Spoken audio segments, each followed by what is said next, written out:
Et ben quelques news de Pilot après 3 mois d'absence dans cette vidéo. C'est parti. Bon alors en 1, on devait vendre Pilot, finalement c'est avorté. En 2, on abandonne aujourd'hui notre business model qui est de facturer les recruteurs. En 3, on va se focus principalement sur les freelances dès la rentrée.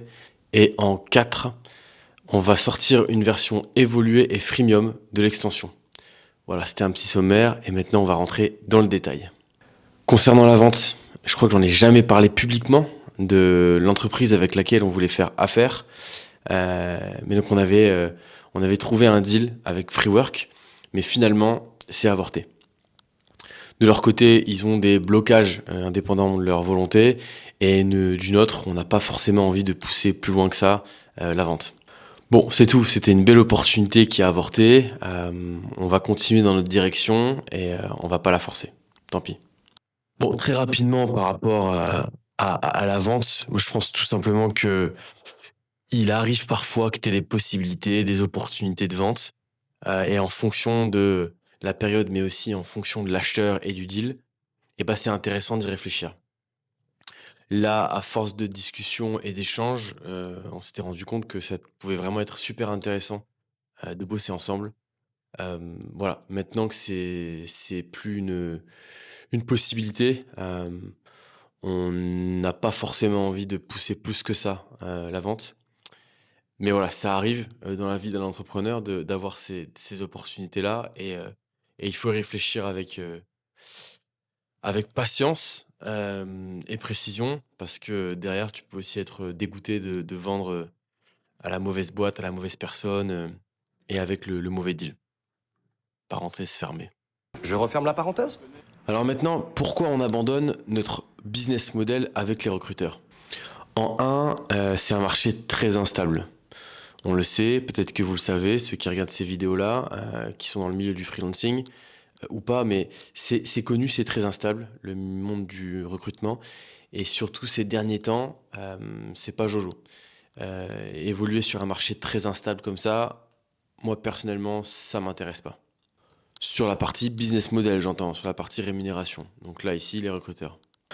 En 2, beaucoup trop d'acteurs sur un trop petit marché. Alors on a les acteurs historiques qu'on connaît bien, on a pas mal de nouveaux acteurs aussi qui sont arrivés, qui ont levé des fonds, qui ont des ambitions sur ce marché du recrutement. Et on a aussi des petits malins qui essaient de scraper de la data un peu à droite à gauche et de la revendre, euh, qui finalement, ça noie pas mal l'offre, hein, sur le marché. Et puis on a toujours le gros mastodonte LinkedIn. Donc voilà, c'est un marché particulier. J'ai mis les pieds dedans il y a quelques années, et aujourd'hui, ça m'intéresse plus trop de servir ce marché. En 3, justement, je trouve qu'on n'apporte pas assez de valeur à nos clients. Justement, c'est lié au point 2, c'est que c'est un marché où il y a plus assez de demandes et qu'il y a trop d'offres. Et oui, il y a trop d'offres. Donc finalement, tu te retrouves un peu à proposer un peu la même chose que les autres, et tout le monde finit par essayer de négocier avec toi. Tu sens que tu n'apportes pas forcément énormément d'innovation, de valeur ajoutée. Euh, Ils vont te tester 1 an, puis ils vont arrêter, ils vont tester un nouvel outil, puis ils vont revenir vers toi. C'est pas le genre de business qui m'intéresse, et je me vois pas faire ça encore pendant 5 ans. Donc c'est assez important d'arrêter au bon moment. Et puis en 4, du coup, bah, c'est un peu la conclusion de tout ce que je viens de dire aussi, c'est la résultante de tout ça, c'est qu'il n'y a plus assez d'énergie. Euh, Clairement, en interne, on ne trouve pas ça très intéressant de continuer pendant plusieurs années à servir ce marché.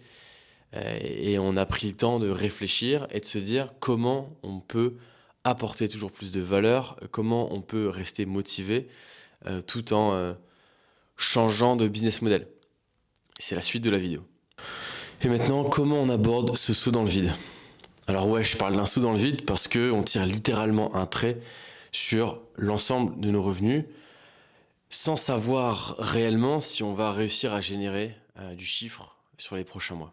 Et bien la suite, elle va être excitante, mais aussi très flippante.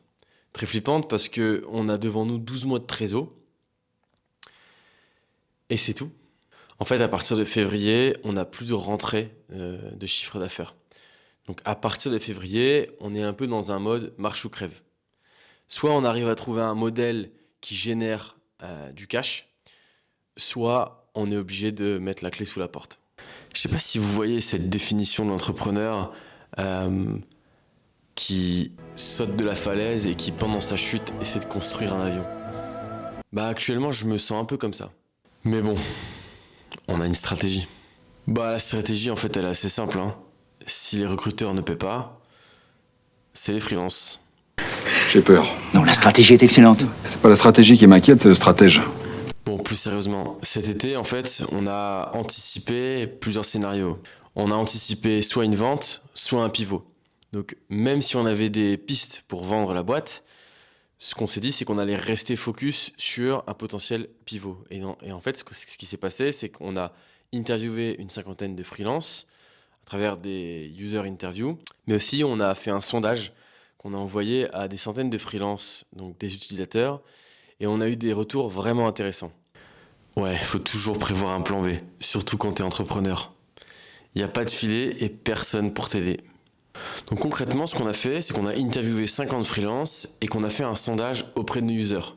L'objectif pour nous, c'était de comprendre plusieurs choses. La première, c'était de quoi les freelances ont besoin et de quoi ils manquent aujourd'hui. En deux, c'est pourquoi ils seraient prêts à payer. Et en trois, combien ils seraient prêts à payer. Et avec plus de 400 réponses, on a clairement eu ce qu'on cherchait. On a pu se faire une idée de ce à quoi pourrait ressembler la nouvelle version de Pilot. Une version qui continuerait de faire ce qu'on fait en mieux, en apportant même encore plus de valeur, mais surtout qui permettrait d'autofinancer l'extension. Bon, clairement, c'est pas ici dans cette vidéo que je vais détailler précisément la stratégie, mais pour faire court, on sait où on va, grâce notamment à tous ces freelances qui nous ont aiguillés, et on y croit à fond. Bon, en tout cas, plus que le business model qui est en place jusqu'à présent. Voilà l'équipe. Donc une nouvelle version évoluée de l'extension Pilot arrivera début 2026, et on espère que vous serez nombreux à nous faire vos retours et à nous soutenir. Bon, pour ma part, je vais arrêter de vous promettre à chaque vidéo de faire plein de nouvelles vidéos. J'en ferai dès que je pourrai en faire, mais je peux pas vous dire quand exactement. Ciao.